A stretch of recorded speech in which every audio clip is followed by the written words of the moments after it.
Hai teman-teman, kami mahasiswa dari Universitas Mahasaraswati akan membawakan presentasi dengan materi kinerja koperasi Indonesia. Pertama-tama, kami mengucapkan terima kasih kepada dosen pengampu, Ibu Nimade Setia Utami SEMM. Dan selanjutnya, kami akan memperkenalkan diri. Saya Kadek Dwi Indahsari, absen 20. Teman saya bernama Kadek Risma Astuti, absen 22. Dan Nilo Putu Virgilia, absen 23.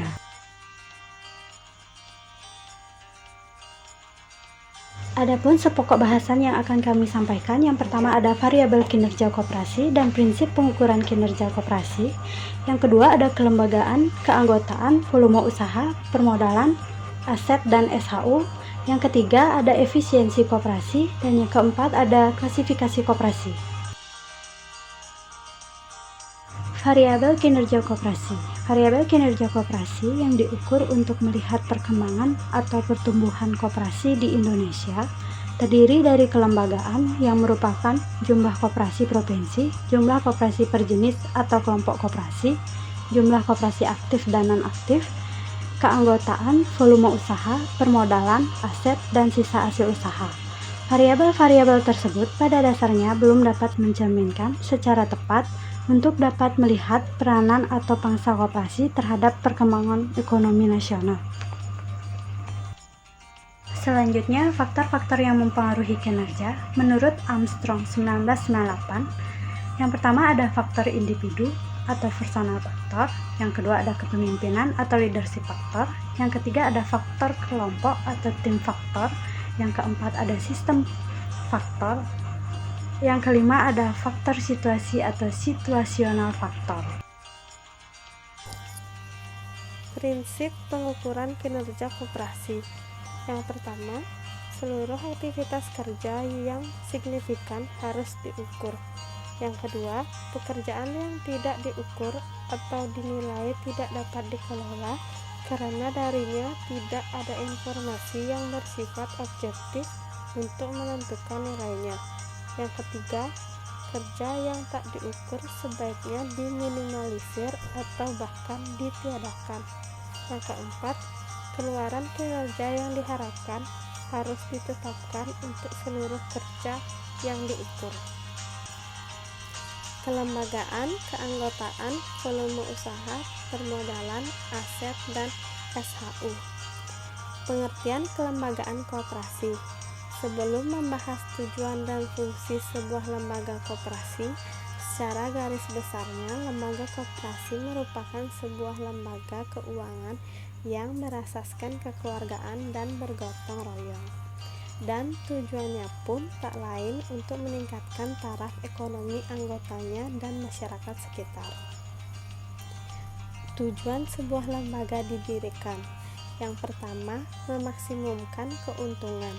Sebuah lembaga harus mampu memaksimalkan keuntungan yang didapat untuk meningkatkan kualitas anggota maupun sekitarnya. Yang kedua, memaksimumkan nilai perusahaan. Setelah sebuah lembaga mendapatkan keuntungan maksimal, lembaga itu pun harus melaksanakan nilai-nilai yang diembankan sejak didirikan. Yang ketiga, meminimumkan biaya. Untuk melaksanakan kedua poin tersebut, sebuah lembaga harus mampu memanfaatkan resource yang ada ataupun yang terbatas untuk mengefisiensikan pelaksanaannya. Keanggotaan koperasi. Anggota koperasi merupakan pemilik dan juga pengguna jasa koperasi. Dalam koperasi ada pula anggota luar biasa. Dikatakan luar biasa bila persyaratan untuk menjadi anggota tidak sepenuhnya dapat dipenuhi seperti yang ditentukan dalam anggaran dasar. Yang pertama, syarat keanggotaan koperasi. Setiap warga negara Indonesia atau WNI yang mampu melakukan tindakan hukum ataupun badan hukum koperasi yang memenuhi persyaratan menerima landasan dan asas koperasi, bersedia melakukan kewajiban-kewajiban dan hak-haknya sebagai anggota. Yang kedua, sifat keanggotaan koperasi. yaitu terbuka dan sukarela, dapat diperoleh dan diakhiri setelah syarat-syarat dalam anggaran dasar terpenuhi, tidak dapat dipindah tangankan. Yang ketiga, berakhirnya keanggotaan koperasi, yaitu meninggal dunia, meminta berhenti karena kehendak sendiri, diberhentikan pengurus karena tidak memenuhi syarat keanggotaan. Yang keempat, kewajiban anggota koperasi tercantum dalam pasal 20 Undang-Undang Nomor 25 Tahun 1919, mematuhi anggaran dasar dan anggaran rumah tangga serta keputusan yang telah disepakati rapat anggota, berpartisipasi dalam kegiatan usaha yang diselenggarakan koperasi, mengembangkan dan memelihara kebersamaan berdasarkan atas asas kekeluargaan. Yang kelima, hak anggota koperasi menurut pasal nomor 20 Undang-Undang Nomor 25 Tahun 1992, menghadiri dan menyatakan pendapat serta memberikan suara dalam rapat anggota, memilih dan atau dipilih menjadi anggota pengurus atau pengawas, meminta diadakan rapat anggota menurut ketentuan dalam anggaran dasar, mengemukakan pendapat atau saran kepada pengurus di luar rapat anggota baik diminta maupun tidak diminta, memanfaatkan koperasi dan mendapat pelayanan yang sama antar anggota, mendapatkan keterangan mengenai perkembangan koperasi menurut ketentuan dalam anggaran dasar.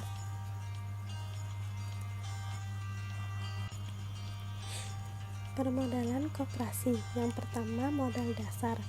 Tujuan utama mendirikan sebuah organisasi koperasi adalah untuk mengakumulasikan potensi keuangan para pendiri dan anggotanya yang meskipun pada awalnya berjumlah kecil tetapi tetap ada. Yang kedua, modal sendiri. Dalam Undang-Undang Nomor 12 Tahun 1967 tentang pokok-pokok perkoperasian pasal 32 ayat 1 ditentukan bahwa modal koperasi itu terdiri dari dan dipupuk dari simpanan-simpanan, pinjaman-pinjaman, penyisihan-penyisihan dari hasil usaha termasuk cadangan serta sumber-sumber lainnya. Kemudian dalam ayat 2 dikatakan bahwa simpanan anggota di dalam koperasi terdiri dari simpanan pokok, simpanan wajib, dan simpanan sukarela. Masing-masing jenis simpanan tersebut mempunyai tanggung jawab yang berbeda-beda terhadap kerugian yang mungkin terjadi atau bila mana koperasi itu kemudian dibubarkan. Jadi di sini pengertian modal lebih dilihat dari segi wujud atau sebagai bukti. Yang pertama, simpanan pokok. Simpanan pokok adalah sejumlah uang yang wajib disetorkan ke dalam kas koperasi oleh para pendiri atau anggota koperasi pada saat masuk menjadi anggota. Simpanan pokok tidak dapat ditarik kembali oleh anggota koperasi tersebut selama yang bersangkutan masih tercatat menjadi anggota koperasi. Yang kedua, simpanan wajib. Simpanan wajib adalah simpanan. Yang kedua ada simpanan wajib. Simpanan wajib adalah simpanan tertentu yang diwajibkan kepada anggota untuk membayarkannya kepada koperasi pada waktu-waktu tertentu. Konsekuensi dari simpanan ini adalah harus dilakukan oleh semua anggota koperasi yang dapat disesuaikan besar kecilnya dengan tujuan usaha koperasi dan kebutuhan dana yang hendak dikumpulkan. Karena itu, akumulasi simpanan wajib para anggota harus diarahkan mencapai jumlah tertentu agar dapat menunjang kebutuhan dana yang akan digunakan menjalankan usaha koperasi. Simpanan wajib ini tidak ikut menanggung kerugian. Yang ketiga, dana cadangan. Dana cadangan ialah sejumlah uang yang diperoleh dari sebagian hasil usaha yang tidak dibagikan kepada anggotanya. Tujuannya adalah untuk memupuk modal sendiri yang dapat digunakan sewaktu-waktu apabila koperasi membutuhkan dana secara mendadak atau menutup kerugian dalam usaha. Yang keempat, hibah. Hibah adalah bantuan, sumbangan, atau pemberian cuma-cuma yang tidak mengharapkan pengembalian atau pembalasan dalam bentuk apapun. Siapapun dapat memberikan hibah kepada koperasi dalam bentuk apapun sepanjang memiliki pengertian seperti itu untuk menghindarkan koperasi menjadi tergantung dengan pemberi hibah sehingga dapat mengganggu prinsip-prinsip dan asas koperasi.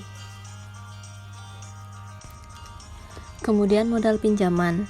Modal yang berasal dari pinjaman ini pada prinsipnya dapat berasal dari siapapun, baik dalam bentuk uang ataupun barang, sepanjang pinjaman memang diambil koperasi untuk digunakan mengembangkan usahanya dengan tetap memerhatikan kelayakan dan kelangsungan usahanya di masa datang.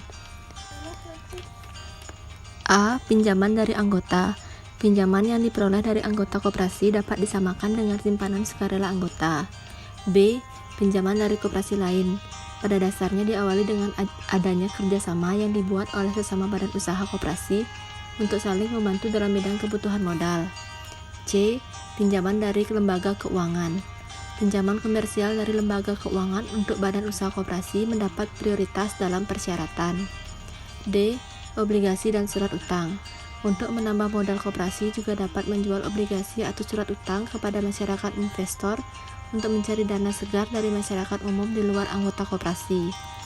E. Sumber keuangan lain. Semua sumber keuangan kecuali sumber keuangan yang berasal dari dana yang tidak sah dapat dijadikan tempat untuk meminjam modal. Kemudian volume usaha. Volume usaha koperasi adalah akumulasi nilai penerimaan barang dan jasa sejak awal tahun buku sampai dengan akhir tahun buku.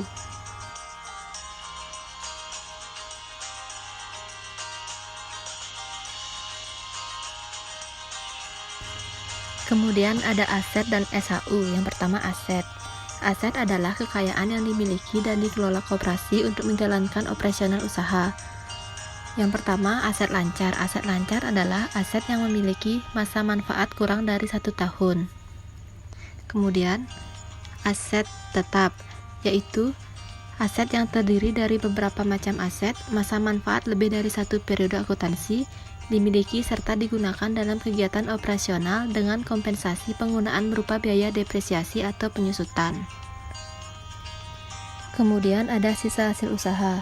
Prinsip-prinsip pembagian SHU koperasi. Yang pertama, SHU yang dibagi berasal dari anggota. Yang kedua, SHU anggota dibayar secara tunai. Yang ketiga, SHU anggota merupakan jasa modal dan transaksi usaha. Yang keempat, SHU anggota dilakukan transparan. Kemudian ada efisiensi koperasi. Kunci utama efisiensi koperasi adalah pelayanan usaha kepada anggotanya. Koperasi yang dapat menekan biaya serendah mungkin, tetapi anggota tidak memperoleh pelayanan yang baik, dapat dikatakan usahanya tidak efisien, di samping tidak memiliki tingkat efektivitas yang tinggi, sebab dampak kooperatifnya tidak dirasakan anggota. Toby Mutis 1992 menunjukkan 5 lingkup efisiensi koperasi. Yang pertama, efisiensi intermasyarakat, yang merupakan perbandingan terbaik dari akses biaya dengan biaya yang sebenarnya. Hal ini dapat dikaitkan dengan perbandingan nilai bersih pemasukan dan nilai bersih pengeluaran. Yang kedua, efisiensi alokatif, yaitu efisiensi yang berkaitan dengan pemanfaatan sumber daya dan dana dari semua komponen koperasi tersebut. Misalnya, penyaluran tabungan anggota untuk pinjaman anggota, penyaluran simpanan sukarela untuk investasi jangka panjang dan pendek. Yang ketiga, ada efisiensi ekstern, menunjukkan bagaimana efisiensi pada lembaga-lembaga dan perseorangan di luar koperasi yang ikut memacu secara tidak langsung efisiensi dalam koperasi. Yang keempat, efisiensi dinamis, efisiensi yang biasa dikaitkan dengan tingkat optimasi karena adanya perubahan teknologi yang dipakai. Setiap perubahan teknologi akan membawa dampak terhadap output yang dihasilkan. Yang kelima, efisiensi sosial. Sering dikaitkan dengan pemanfaatan sumber daya dan dana secara tepat, karena tidak menimbulkan biaya atau beban. Kemudian ada klasifikasi jenis koperasi. Yang pertama, penggolongan koperasi berdasarkan pada ketentuan pemerintah yang diberlakukan pada koperasi, yaitu koperasi unit desa atau KUD. Koperasi ini diarahkan khusus untuk masyarakat pedesaan, dan koperasi umum. Koperasi umum dapat didirikan oleh siapa saja dan di mana saja. Yang kedua, berdasarkan banyaknya jenis usaha, yaitu koperasi single purpose, koperasi yang hanya mempunyai satu jenis usaha, dan koperasi multipurpose, koperasi yang mempunyai lebih dari satu macam jenis usaha yang dikelola secara bersamaan. Kemudian yang ketiga, koperasi berdasarkan jenis lapangan usaha. Yang pertama, koperasi kredit atau koperasi simpan pinjam. Koperasi yang mengelola usaha simpan pinjam seperti halnya bank.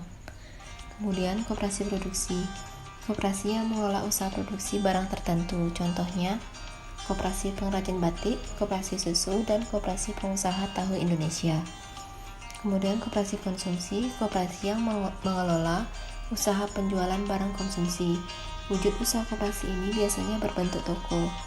Kemudian koperasi jasa, koperasi yang mengelola usaha layanan jasa.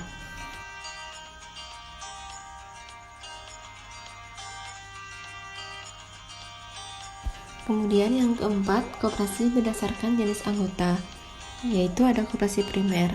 Koperasi yang anggotanya orang per orang, jumlah minimal anggota koperasi ini 20 orang. Kemudian koperasi sekunder, koperasi yang anggotanya badan hukum koperasi. Dan yang kelima, koperasi berdasarkan status anggota, yaitu koperasi pegawai negeri, koperasi petani, koperasi pedagang, koperasi nelayan, koperasi siswa, dan koperasi mahasiswa.